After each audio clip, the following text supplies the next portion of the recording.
I was going to say just a few things about the upcoming tour. Okay, yeah. Because we will be playing in Utrecht pretty soon. Okay, yeah, do it. Yeah. So our upcoming show here in Europe, and especially in Utrecht, Holland, is going to be very important because a couple of the guys are going to be celebrating their birthday. John Convertino celebrates his birthday on the 24th of April, and Jelle Kuiper from Utrecht, Holland, celebrating his birthday on the 26th. And we'll be playing at a very special club for all of us. It's where we met Jelle Kuiper. Okay. At the Tivoli in Utrecht. And it's one of our favorite clubs and theaters. Why? It just has a feeling there. The staff, a lot of the volunteers there have always been helpful, and we've met a lot of good friends like Annika Assen, and Utrecht is one of those towns that for me is in some ways similar to the big city like Amsterdam, but yet it's got this small town vibe and feel, and so you sense the community more, and that's kind of the way I feel about Tucson. You know, there is that community feel, and so it'll be a lot of fun, and I'm sure we'll be singing Lang Zal Ze Leven to everybody, and there's always such a good vibe there. It always feels like a Friday night, no matter what day of the week you're playing in Utrecht. And the sound there is phenomenal. Of course, Jelle Kuiper, who does front of house sound, is very important to us because he's been with us for such a long time. And probably one of the most important elements to playing live is making sure that it sounds good out front. It may sound okay on stage, and for whatever reason, the setup of a club or a bar or a venue, but as long as you know that it's going to be sounding as good as possible out front, then you can rest assured.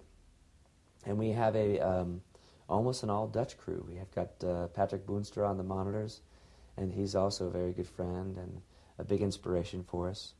And on the lights, somebody that works with Patrick at the Paradiso here in Amsterdam is James Murray, who's originally from New Zealand. And we've got a really special crew, and I think that it helps for all these shows.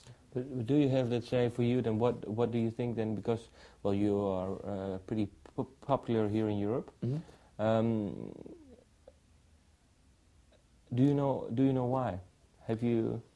Yeah, I've come up with different theories, and but what do you hear? The list kind of goes on and on and on, and it changes from time to time. But I think some of the reasons are the fact that here's a band that draws on a variety of influences, and doesn't try to be something of a mainstream American band, but is going more the experimental route and the adventurous route, and is singing songs that delve into the heart of a variety of matters. It's not just about love songs or one thing or one side of life. It's many different expressions. There's a lot of different cultural influences, some of them European, some of them from Latin roots and America, and the traditions of blues and rock and folk and I'll even say it, mariachi and all sorts of influences. Soundtracks, maybe there's that cinematic connection. Yeah. I think there's just an openness over here too.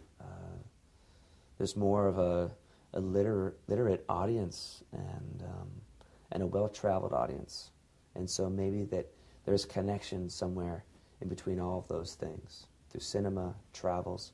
In the States, I think there's only 20% of the citizens that have a passport and that actually get outside of the United States. That says a lot to me. But, well, maybe it's a strange question, but do you feel American then? Oh, yeah, sure. But I also, there's a part of me that has a European heart, and here I was born in Montreal, Canada, so to begin with, I'm kind of factor out of the typical equation of being an American. But when did your parents leave, or maybe your grandparents leave Europe, because they are from Ireland?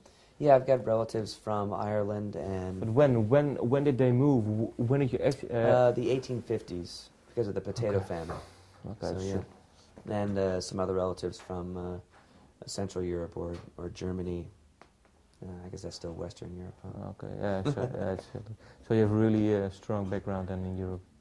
I guess. I mean, it's yes and no. I mean, it's somewhere tucked in deep inside of these cells and bones. But I